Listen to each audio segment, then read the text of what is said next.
Hello, friends. Happy to meet you again. We spoke last week about the word. Today, we are going to talk about be strong. Me, Santosh Kanagaraj, and my wife, Dr. Satish Rivi, are here for the program Right Believing. Every Thursday, you watch us 6 to 7 p.m. in CARE TV. So, let us go into this program today on Be Strong. So, let us start a word of prayer and let us go into this program. Satya will be praying it, starting a prayer. Father God, we say thank you for this wonderful day. Lord, we bless your holy name. We give you all the glory and the honor. Father, this day we have come to share your word, Master. Strengthen us, strengthen them. Lord, we pray that we commit this time unto your feet, Master. We say thank you. Let your word shine upon us. In Jesus' name we pray. Amen. Amen. So today we're going to talk about what God wants us to do in the place of storms. As he spoke to Joshua many times, not only to Joshua but also to many people in the Bible, to be strong and to be courageous. So if you watch any promise verses or a blessing verses in any homes or any places of worship, you can find this verse from Joshua 1:9, that be strong and of good courage. Have not I commanded you to be strong? So we're going to discuss about what do you mean by strong according to God. So I believe that today at the end of the program you will be strong and courageous as God wants you to be strong. So be tuned and watch the program until the end so that you can understand what God wants to do in your life. Right now, let Satya share what she has for today. So, considering being strong means in the physical world, in this world, let us see what it means to be strong. I mean, to be good in good health, right? So, in the definition of being in good health, means it includes all the three. It states being physically, mentally, and socially being good. That is called well-being. That is called the good health in the definition of in this world. So it means physically, mentally, and socially. So all these three are included for us to be strong, for us to be tuned to a good health. That is what is called good health. I want to add something with it. So when Satya was saying about strong according to the world sees us in a different way and says us strong. If somebody is politically in a high position, people will say he's politically a very strong person. And if somebody having a fit and healthy body, they will say he's physically strong person. And if somebody prays well, if somebody prays regularly, goes to the prayer centers, goes to the church, the people will be saying spiritually he is strong. So based on this world, right, this world will point you out in different realms, different criteria to tell that you are a strong person. So today let us understand what God meant to be strong in the Bible and what he spoke to the right people at the right time, why he spoke at the right time, what happened about he spoke to Moses or he spoke to Joshua to be strong. Let us see in the Bible. So I wanted to share another thing. What is strength, by the way? Strength means a quality or a level or a state of being physically strong. Physically strong, as he said. If somebody is going to gym and building up his body, he is physically strong, right? That is called strength or a stamina. But God didn't say about that strength or stamina, whereas it is good being that way. But it also means physically, mentally, and spiritually. So, to conclude all these together, say in Joshua 1. Let us see what God has said in Joshua 1. Joshua 1 was a time when Moses been gone to be with the Lord, and it was a time to Joshua to take his stand to lead the people of Israel to his promised land, right? So in that he says, now after the death of Moses, the servant of the Lord, it came to pass that the Lord spake unto Joshua, the son of Nun, Moses' minister, saying, Moses my servant is dead. Now therefore arise, go over this Jordan, though, and all this people unto the land which I give to them, even to the children of Israel. So going ahead, he will further say, see, there might be some places where you have to be very strong. And again he will say, be strong and of good courage.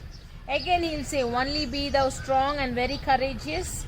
Again he will say, have not I commanded thee, be strong and of good courage. He goes on saying the same word again. Do you think was Joshua weak that time? No, I don't think so. Joshua was weak that time, but maybe in our human mindset, when we see that criteria, somebody was there with Joshua for so long time, from Egypt to the place before Canaan, the land before Canaan. So those times, I believe that Moses would have shared what God spoke to him about the plan, future plan, about what they're going to do in Canaan, about how they're going to conquer the Canaan people, and the spiritualities which is already they're going to conquer in a particular place. So those things made Joshua to be in some comfortable level of place, because whatever he has a leader for him. Moses was there, so he doesn't need to care in the way such. Now he need to care because Moses was taken already, so now he is alone. So he feels that leadership pressure, as we were talking about last week about word pressure versus blood pressure. So as we are talking about the strength and strong, I remember a verse from the Bible: bodily exercise profiteth little, but spiritual exercise yields us and gives us more benefit from the Lord. So likewise, Joshua, he was well trained for this particular assignment. He doesn't know that Moses will be taken. He was also thinking and imagining that Moses and Israel people will be enjoying the Canaan. But suddenly the plan changed. God wants to take Joshua, the leadership role, to lead the people of Israel. So I don't think so that Joshua would be that much 100% ready. That is why God said, be strong and have good courage. And he also added a verse, as I was with Moses, I will be with you. So I believe that Joshua might be in some place, he might be maybe in the struggled or wavered in some places. We don't know. It was not mentioned in the Bible. But from this point of view, why God guided him that way, we believe that he might have exercised little fear or something, maybe. Yeah, you're well said, because it doesn't mean Joshua was weak that time, right? Because Joshua and Caleb was the one who went and said, no, it is very easy for us to conquer that place. But the other 10 came and said, no, we look like a grasshoppers in front of them. So let us not go there. That was the word of the 10 people. But Joshua and Caleb came with a good word. They came with a positive spirit, right? That was with when Moses was there. They Yeah. both came and said about Moses. Yeah, So that time, no, Moses was there for emotional support, physical support. He was teaching. The God only was- person who can go near to Moses was Joshua. Yeah. Only person who can go near to God was Moses. Yes. So God was training Joshua along with Moses. Yeah. So which means Joshua was strong already. But when Moses was taken away, there might be a struggle, as you said, because he don't know what to do. Will God talk to him directly every time? Because all these years he would go to Moses saying, see, this and this is there. So what can we do? Moses will say, okay, wait here. I'll go get God. I'll speak to him. Come back to you. Wait 1 second. But whereas when it comes to Moses is dead now, there is no leadership. And he doesn't know whether God will speak to him directly all the time. Because God was speaking to him directly through Moses, right? Because when Moses went to the mountain, his face shined. You see now the sun is shining upon us, and it is so bright that it takes a long time for me to focus on the camera. So in the same way, when God has shined upon his Moses, Glory of God. God's glory shined upon Moses. He had to put a veil when he came in front of the people. So this makes me think Moses was a mediator for Joshua, so he has no much of a stress or strain. Say like he'll go more to Moses and say, see, you asked me to do this, I don't know. You asked me to do, I go do. If you ask me not to do, I won't do. That is what was the situation when Moses was there. But there was a time when Moses was taken away. Now Joshua has to stand as a single man in front of the people and for his people to take them to Canaan, isn't it? So I think Moses would have been very strong, both physically, mentally, and spiritually. But he would have been wavering, as you said. He would have been wavering, thinking, what if God doesn't speak to me directly like he spoke to Moses? What if he has spoken and I haven't listened properly? What if he has spoken and he has forgotten it? What if something happened? He would have wavered all these in his mind. One thing I want to Yeah. add on that one. We feel the same way in different places, right? True. Before we taking some decisions, we might be facing the same situation. We might be praying for something, right? We lastly we prayed for the keyboard, Okay. right? We prayed for keyboard and we felt peace inside, Yes. right? Then we bought the keyboard, Yes. right? Okay, then this is God has given us the keyboard. Okay, in another plan, we obviously we know what is the plan. We invested a huge sort of money. Then we prayed and we went on our way to go towards that journey. But finally, even till now, it hasn't come to pass. So now we believe that we are in a confusion whether God wants us to do that thing in our life, or whether God doesn't want to go to that particular place. So you who are watching, you might also be having these type of dilemmas, whether God is asking you to do this thing or God is not asking you to do this thing. So in that places, we need to maintain our peace, because we should not confuse ourselves or make our mind confused, because God doesn't want us to be confused. Bible says God is the God of order. God is not a God of confusion. So while you are in that stage, that stage is called wilderness stage, wilderness mentality. So wilderness mentality will ask you to think in a different sort of things, right? So this program will give you a deep down view on how to face these situations, because Joshua was at that particular place where we are in the place to take some decisions, and whether we will know whether it is God's will or not. Let us understand from the Joshua's life what it is. So speaking about Joshua, we also have to think. See, he has to go conquer Jericho, right? There was a big wall where you cannot break it, and God is asking to just not to speak but walk around the wall for some times, and then on the seventh day, isn't it? Seventh day, I also believe while they were talking, if God allowed them to talk, Speak. they might be speaking different things, right? Will it happen, They might be man? while they might be circling around that Jericho. Somebody might be speaking. Hello, man. Have you had a coffee this morning? No, I had a coffee. Then suddenly Joshua called me. Then I came. He asked me So to they come might and be walk. talking different situations, different things. They might be talking about what they saw yesterday, what they had for food this morning or last night. So these things, but God they doesn't may- want to talk. Or they might have also said, do you really think walking around the wall will break the wall, man? At least we would have taken a big rod and keep kicking it. At least then a crack would have happened in the They wall. might be thinking, what are we doing in this world, man? Are we fools listening to Joshua?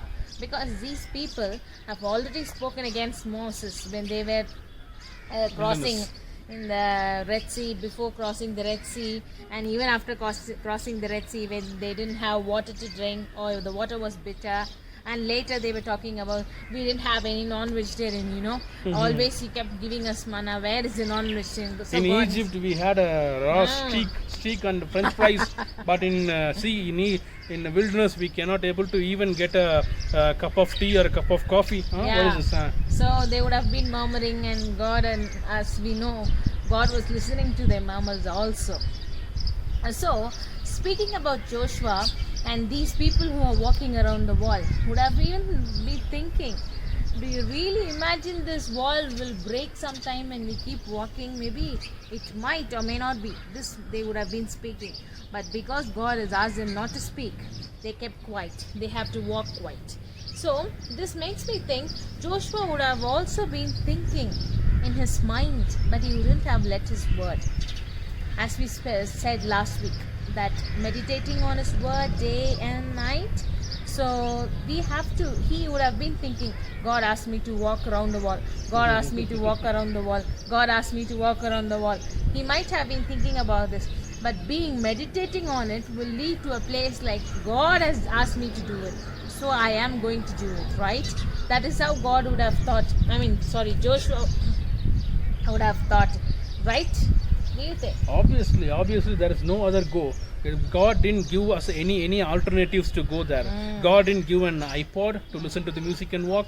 God didn't give any mobile phones, Apple thing to watch the video on YouTube and go. God wants them to speak nothing. For 7 continuous days, they walked around Jericho. True. And on the 7th day, they should walk 7 times.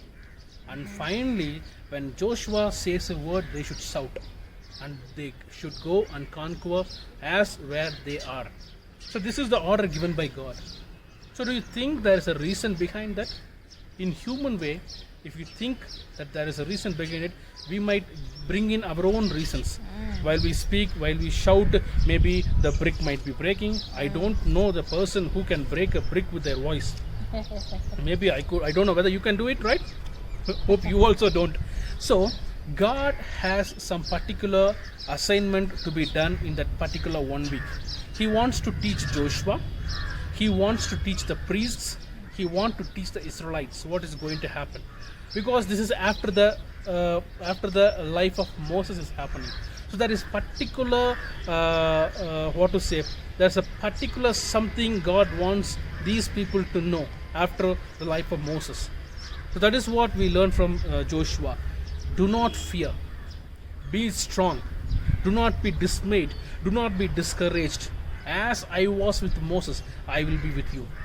Hope you are facing some situations at this time. We are out of the lockdown now. So continuous 5 to 6 months of lockdown has completed. And the government has started to unlock the workplaces, malls, and schools, colleges, education institutions, many other things. But these 5 to 6 months, we are completely furnished with every good thing, right? We didn't go to bed without a meal. We didn't have any problems with finances. Although some people had a problem with finances, the people who believed in God, they never lacked in the finances. They were sustained even during these lockdown days. So why what we learn from these lockdown days, the same way Joshua learned from that 7 days of lockdown without speaking. That is the lockdown which God gave to them. The 7 days they should not speak while they're going around Jericho. You know the Jericho wall, right?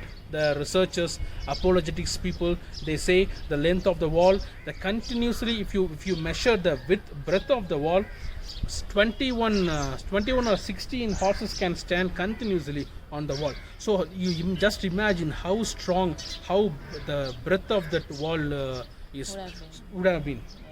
Yeah. Likewise, same way in your life, you might be facing some situations in finances, or in your healing, or in your family, or in your children's life, or in your business, or in your career, or in your parents' life. Just God is saying to you, be still. Bible says, be still and know that I am God. God is also the God of valleys, right? When you're going on the top of the mountain, there alone the God is not there. Even when you're going in the valleys, still our God is on the throne. God is looking us even when we are in valleys, even when we are on the mountain top. So what God wanted to tell you today is, be strong. Wherever, whatever, whatever you're facing now, God can able to turn that situation into good for you. That is what Bible says in Romans chapter 8 verse number 28. Everything works for good. Yes. You're going to come out of the situation well and good. You're going to conquer Jericho in your life. You are now going through the walls of Jericho. Soon you're going to own the Jericho. Your Jericho may be your education. Your Jericho may be your health. Your Jericho may be the peace in your family. Your Jericho may be that particular role which you are looking for in the business. Your Jericho might be the country which you are looking for. Don't worry.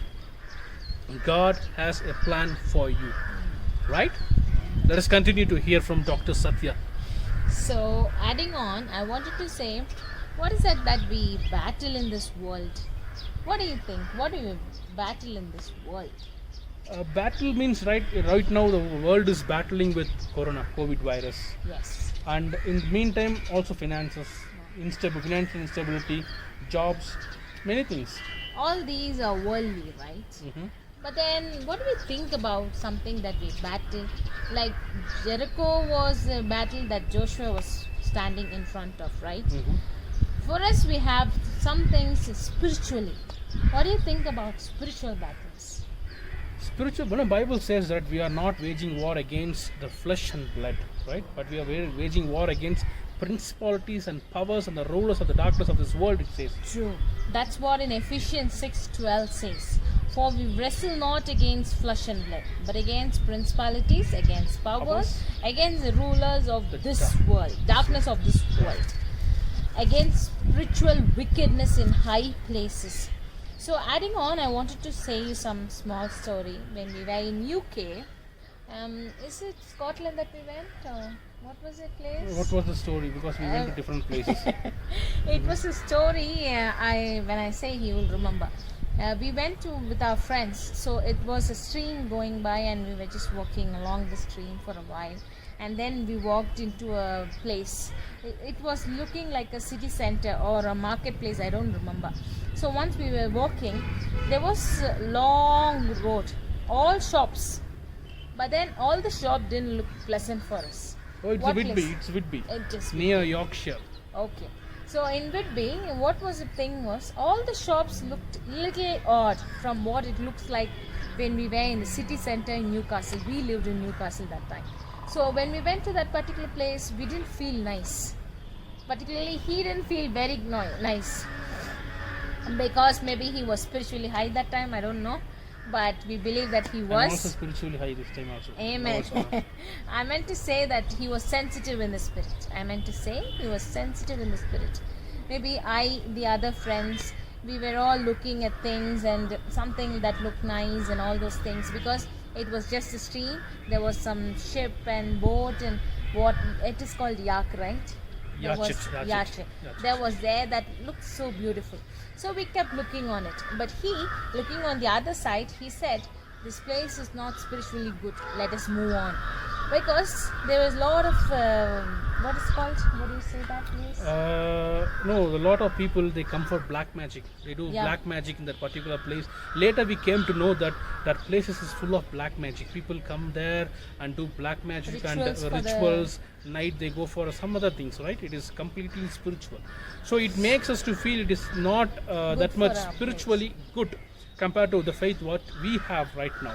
So on that particular place, we are insisted in our spirit by the Holy Spirit to pray for that particular place. Then we prayed over that particular place. We stood along the riverside and we were laying our hands upon the place and we were praying for the place. So this made me think. And once I heard a story saying that people who go to Jerusalem go to the place where Jesus was born, and where Jesus was buried and resurrected, the tomb. When they go, they feel some peace in them. They feel that there is some rest in them when they go inside to see, because Jesus was there. Once he was there, he's not there anymore, but his presence is felt. So you can see the difference. The place that matters a lot, right? That the spiritually high place on that Whitby was a different one. The spiritually high on where Jesus' tomb was different, right? So this tells us, though the earth is big, there are still some places where spiritually certain things are high. Spiritually certain things are not good. Spiritually certain things are very high. That we feel like it is, sometimes we feel even in a church place or even in a bedroom. You remember once when we were in a bedroom, at that time we lived in a one studio apartment. So our bed and our dining table was just not too far away, you know. So there he was. Normally we sit on the dining table and we sit down and pray for a longer time. That we had a lot of time that time. So we used to pray for 1 hour, 2 hour praise, sing, worship, pray in tongues for a longer time. So once when we were sleeping, Santosh, when he got up, he saw something like a bright light on that particular place. You want to add the story up? It is not a bright light actually. It was spark of light. So our wall clock was towards our opposite how we sleep, no? Okay. How we lie down. So to just check the timing, I will just maybe in the midst of the night, just I wake up to see the time.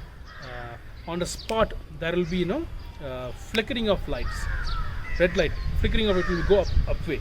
It is not once or twice, couple of times I had an opportunity to see that.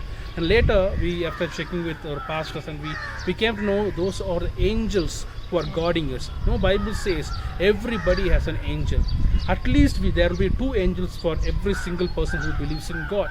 They are there at our purpose, right? We can send angels for a particular work. So likewise we have several experience about angels.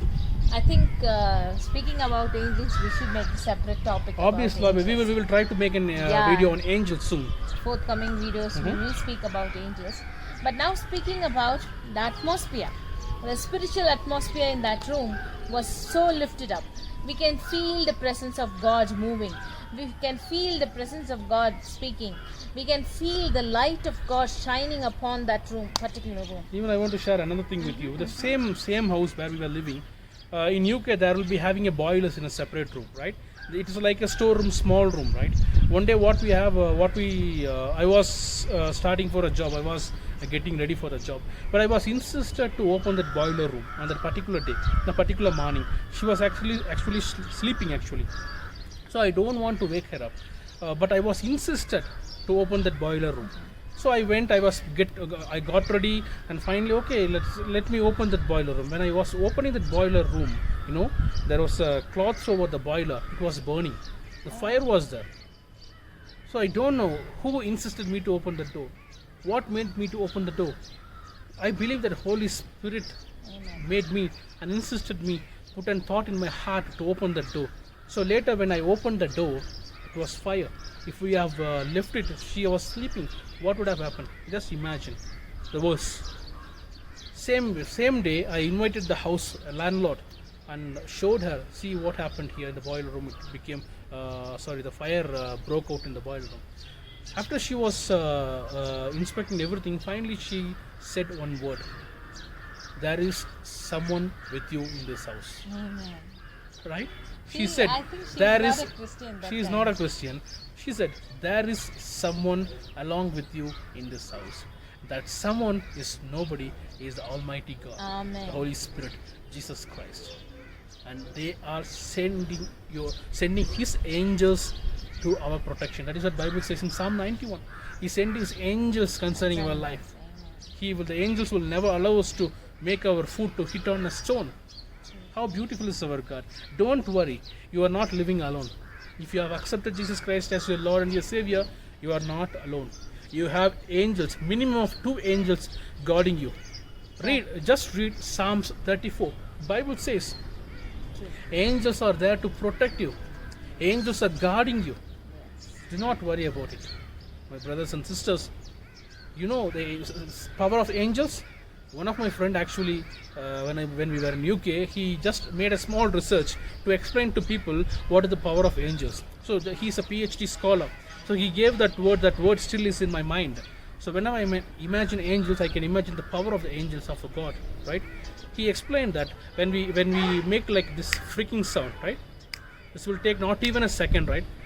But within this time limit, single angel can surround the world, go around the world 7 times within this flickering sound. So see what is the power of the angel of God. So likewise, you are having minimum of 2 angels along with you to protect you, to surround you, and to take your prayers up and down, right? So we should be aware of all these things in spiritually. So for this, as we were talking, the places is matter, right? We should understand where we are. Sometimes we feel peaceful when we are in some places, but in some places we would feel saddened or disturbed or feeling irritated in some places. Those are the places where you are facing the spiritual enemies. In those places, God wants you to not to be afraid of. You want to fight those battles. You are there to fight the battle. You don't need to fight physically. You have the weapons to fight. Bible says, right? The weapons of the God is strong and mighty to break strongholds. So God has given us a weapon to fight the spiritual enemies, to find the spirits, to break down its stronghold. That is what Bible says. Jesus said to Peter, the words which I spoke to you, They are spirit and they are life. So how you fight with a physical being? How you people fight? They fight physically. Have you seen any person physically fighting with unseen thing? You cannot see. Only seen people can fight together. Only unseen thing can fight together. Likewise, spirit can only fight against the spirit. So God's word is a spirit. So God has given us the spirit as a weapon to fight against the spiritual attacks. You understand? Let us see what the spiritual place is meant to be. So speaking about this, I wanted to add, say like once we were in one place, my pastor's wife, we were about to take the third baby from the car and to hold him on the shoulder. So I was telling mom, it is going to rain, should we take a cover for him? She said, with all the faith that she had, no, it will not rain. Amen. Because I am going out, I am asking my angels to cover my son and me and you. It will not rain until we come back to the car. And in the same way, it looked very moody. It looked very dull. Cloudy. Very cloudy. I was little wavering, and that was the beginning stage of my faith. So, as a Christian too. So, when I saw how she had the faith and she replied, it made me, is it possible to do these ways? And I also kept quiet, and I also didn't take my sweater that day. I kept it in the car. We walked for a long time. We returned back. There was not a single dew drop in our head. It was so nice that later on I decided, even the sun, moon, star, sky, cloud, everything has to bow down for us. This means even the spiritual things that are not good, that are against God's will, has to bow down before the word of Jesus Christ.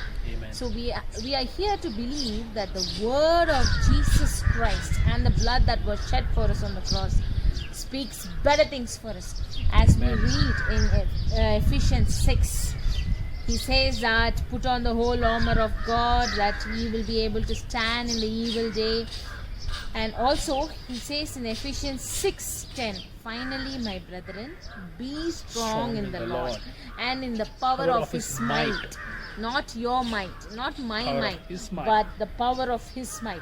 That we also will, as we read on in Ephesians 6, it says, and your feet stood with preparation of the gospel of peace, above all taking the shield of faith, wherewith ye shall stand. Ye shall be able to quench all the fiery darts, helmet of salvation, sword of spirit. These are the weapons which God has given us. Fight. But he compared those weapons to a dress which we wear. Right? True. So I want to take you practically, logically, now because it is due to COVID. Yesterday I heard a news that government is planning to impose 2,000 rupees fine if somebody is coming out of the house without mask and without the hand gloves. So it is becoming a rule that some mandatory to be safeguarded from corona, to be not infected from corona, one should wear the mask and wear the gloves. So the world is giving an idea to prevent oneself from corona. They should wear a face mask and they should wear a gloves. And for example, if you go to some places, like if you go to Italy, if you go to Russia and all, there you can find the high level of snow falling. So you need to wear the dresses accordingly to keep yourself warm. You need to have a good shoes, right, to walk accordingly. So those are the shoes, those are the dresses we need to shield ourselves, to protect ourselves from the snow, to protect ourselves from the rain. If you are going in the rain, you will be having an umbrella, you will be having a raincoat, right? So likewise, once you enter into the Christian life, God is giving you a uniform. Right? That is the uniform which is said in Ephesians chapter 6. So every Christian should wear a uniform. Helmet of salvation. You should wear the helmet. Right? God will not stand in the road like traffic police and I will check whether are you wearing the helmet. If you are not wearing, 100 rupees fine. No. God will not check like that. He knows inside out of you. Right? We need to wear the helmet of salvation, breastplate of righteousness, shoes of peace, and whatever, many things is there. The sword is compared to the word. So we should use the sword of the word of God to fight against the spiritual battles. So are you ready to wear the uniform? Hope everybody is having uniform in your house. And another advice I'm giving you is, please wash your uniform, update with your word. That is what I'm saying as washing your uniform. Wash your uniform means put your word into practice. Put your word into your mind so that you can keep your uniform fitly and healthily. Right? Yes. So adding on to this, I remember one of my story. I think I'm explaining a lot of stories, but this is a funny one I wanted to share. When I was studying my medicine, I was in Armenia, where there is snow more. At the winters, the snows are very high, which means you can also see the ground is still to my foot level. Sorry, the knee level. The ice, I meant to say, the snow would be till the knee level. So the road mission has to come and clean the roads, and even the side parts has to be cleaned for us to walk. Otherwise, we have to go this, like we are walking in the space.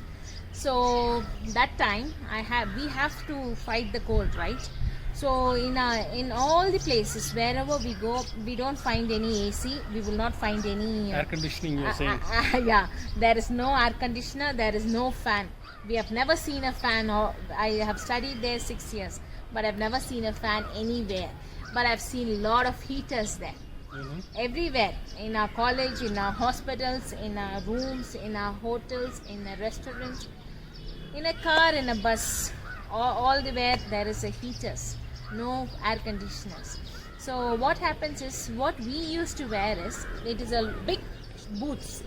It will cover up till what is it? Up till here. I don't know, maybe half of knee. Yes, somewhere not to my knee, but below my knee. So there, I have to buy a big boots till there.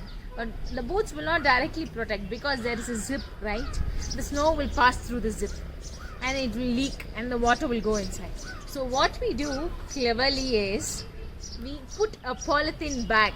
First we cover our legs with a polythene bag, plastic bag, and then a socks, again a warmer socks, and then the boots. You can understand, right? So which is, the plastic will prevent us from the water or the snow entering our fingers, because anytime when your extremities are very cold, you can never feel, you will feel so cold. If your extremities are warm, even if it is very cold outside, you will not feel that cold. So it totally depends upon how your extremities, your fingers and your toes looks like. So we cover ourselves that way so that the snow will not enter and our fingers are protected. Whereas our hands are covered with gloves and we put a big sweater and big cover, clothes and everything. So that keeps us warm. So what I meant to say is, just for a temperature change, just for snow, we are protecting ourselves by many other layer by layer covers. So how much more it means for us to spiritually cover ourselves, for us to spiritually surround ourselves with God's word. Because as we read, it is not against flesh and blood that we fight, but against principalities, powers. Which means, it is not that we fight with our brother. We don't fight with the brother, but the spirit that is using them to fight. We know that they will not know what is our sensitive part, but the spirit behind them knows what is our sensitive part. If something is very sensitive to me, that is what the devil will use in order to fight against me. Yes. Now this explains how it is to fight against. So as we also read, that we have to put the full armor of God. And as Ephesians 6:10 says, finally, my brethren, be strong in the Lord and in the power of his might. This is a word that is for you today. Be strong in the Lord and in his power, and the power in his might, because it is God who is fighting for us. It is not we who are fighting. When we put on the whole armor, we know that God is going to fight for us. God is standing before us. God is before our situations. God is before everything that we can ever consider in this world. So friends, I wanted to say that putting on the whole armor of God and being strong and being ready to fight the battle, we will conquer this world. Yes. Not the earthly world, but the spiritual world too, just by his might. Amen. Amen. So I want to finish it by saying another example in the Bible.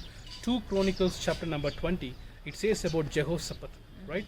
King Jehoshaphat is a brave example of how to give glory to God even in the midst of battles.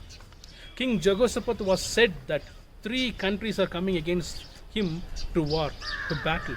So the Jehoshaphat was completely worried and he was feel saddened. Then he later went on to God and the whole land fasted before God.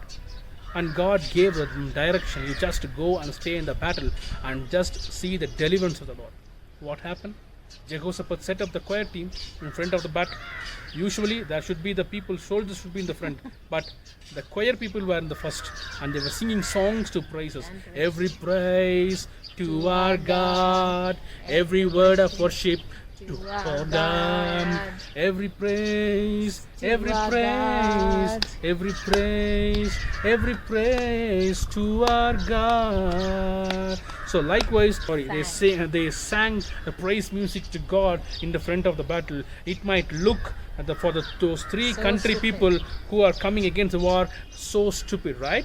They might be feel that they are worrying, they are crying. They might have felt it as a crying voice, but it is the God who was with King Jehoshaphat fighted against those 3 countries, and he gave the victory to King Jehoshaphat. How great is that? It is not you and me or anybody should always fight. God is there to fight. Like Joshua, be strong and have good courage. He is always with us. God is always with us. Bible says that God will never leave us nor forsake us. God has a particular plan for your life. God has a place for you to take. In there, you are on the way to Canaan. As Israelites were on the way to Canaan, God has a plan for you. If Israelites were good, God would have taken Israelites in 11-day trip to Canaan from Egypt. But he took 40 years. I believe that God has taken them a long route, long flight route. So we believe that God has many things in store for us. Our job is to only believe and trust in His words in timely manner, wherever He gives us the word. Our role is just to trust God and wait for His answer for everything. So the place where you are right now, you are blessed there. You're going to be blessed there. You will be soon taken to Canaan. You're going to see the land flowing with milk and honey. God bless you, dear brothers and sisters. Don't worry for anything. Don't be saddened by any newses. Don't feel alone. Don't feel stranded. God is for you. This world is created by God for your purpose. Everything in this world belongs to you. So don't worry, my brothers and sisters. God is with us. God will take care of us. Let us pray.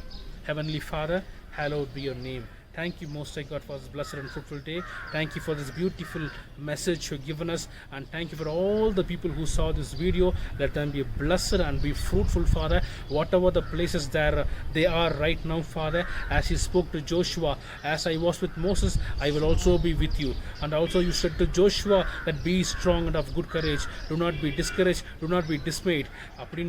Thank you, Lord, as you said to Joshua. We are also saying to the people who are watching this video, God is with you. Don't be discouraged. Do not fear. God is still on the throne. Thank you, Heavenly Father. We give you all the glory. We give you all the honor. In Jesus' name we pray. Amen. May we say the grace. May the grace of our Lord Jesus Christ and the love of God and the sweet fellowship of the Holy Spirit be with us now and forevermore. Amen. Surely, goodness of God and mercy of God do follow us all the days of our life, and we will dwell in the house of the Lord forever and ever. In Jesus' name we pray. Amen. Bye for today. Let us meet next week, Thursday, 6 p.m. to 7 p.m. Right Believing with Santosh and Satya. Thank you.